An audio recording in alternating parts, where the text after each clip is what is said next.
বন্ধুরা, আমি দেব। পুজো ক্লিক্সের আবার একটা নতুন ভিডিও নিয়ে আমরা হাজির হয়েছি। এখন আমরা সোনাগাছিতে তরুণ স্মৃতি সংঘ, দেখতেই পাচ্ছেন কত সুন্দর ঠাকুর। আর এইখানের ভাবনা এবারের লক্ষ্মী এবং গুণে সরস্বতী এবারের ভাবনা। তো এই ভাবনাটা কেন, কিভাবে, সব কিছু জানবো আমরা। এই দেখতে পেয়েছেন এখানে সদস্য এবং সদস্যরা হাজির হয়ে গেছে।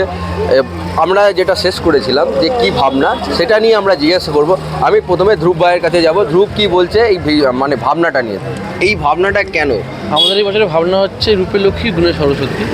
কারণ আপনি দেখতে পাবেন আমাদের ঠাকুর একটি বাচ্চার আদলে আছে, কিশোরীর আদলে।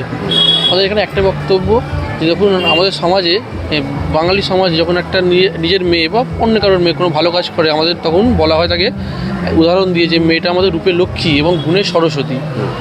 আমাদের বক্তব্য একটা কিশোরী মেয়ে যখন গড়ে ওঠে তখন মা লক্ষ্মী এবং মা সরস্বতী তার রূপে ও গুণে তাকে সমৃদ্ধ করে তোলে, যাতে সমাজে পরিপূর্ণভাবে গড়ে উঠতে পারে।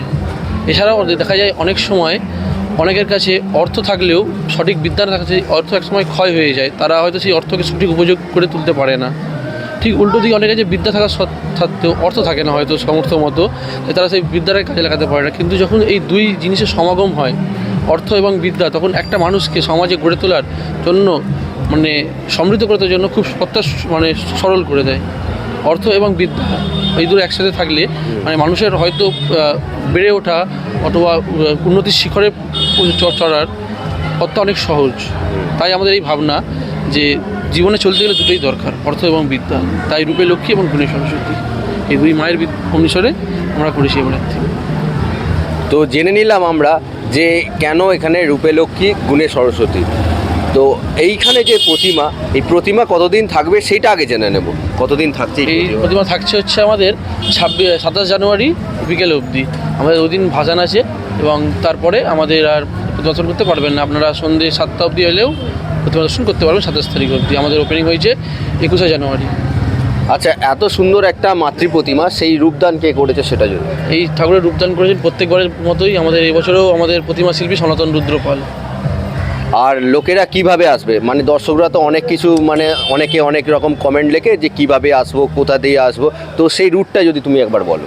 আপনারা সবথেকে সহজ উপায় হচ্ছে আপনারা যদি সবাই মেট্রো ধরে আসেন, 1 নম্বর গেট থেকে নেবে সেন্ট্রাল এভিনিউ ধরে গ্রিস পার্কের দিকে হাঁটেন, কিছুটা এসে একটা ভাঙা পেট্রোল পাম্প পাবেন, তার পাশেই আমাদের বড় লাইটের গেট আছে চন্দননগরের, ওইটা ফলো করে আসলে আপনারা দেখতে পাবেন আমাদের এই প্রতিমা।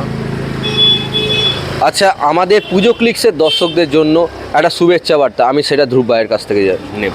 পুজো ক্লিক্সকে নিয়ে আলাদা কিছু বলার নেই। যেভাবে পুজো ক্লিক্স এইভাবে 4টে বছর পাশে থেকেছে, তাদের সাথে মানে প্রত্যেকটা পথ আমরা দেখেছি পুজো ক্লিক্স যেভাবে এগিয়ে এসছে, তার জন্য আমরা মানে অনেকই কৃতজ্ঞ। তারাও যেভাবে উন্নতি করেছে, তারাও যেভাবে পাশে থেকেছে মানুষের প্রত্যেকটা পুজো, শুধু আমাদের না প্রত্যেকটা পুজো, তার জন্য আমরা পুজো ক্লিক্সকে আন্তরিক ধন্যবাদ দেবো। এবং এরা বলতে চাইছি, কালকে মানে পুজো ক্লিক্সের অ্যানাউন্সমেন্ট ছিল, সেখানে আমরা সিলভার ট্রফি পেয়েছি, তার জন্য পুজো ক্লিক্সকে বলবো আন্তরিক ধন্যবাদ।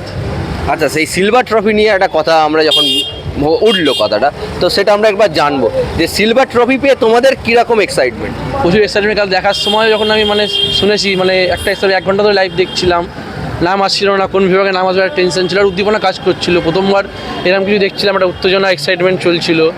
যখন একদম শেষে সবার নাম আমাদের শেষে নেওয়া হয়, যখন নিয়েছিল, যখন মানে পুরো নাম নেওয়া মানে সবাই যখন নেওয়া হয়, তখনই আমি উত্তেজনায় মানে লাফিয়ে উঠেছি। মানে পুরো নামটা শোনার আগেই মানে সবাই যেই বলেছে, মানে একটা আলাদাই উত্তেজনা কাজ করেছিল, উদ্দীপনা কাজ করেছিল সেই সময়টা। অসংখ্য ধন্যবাদ।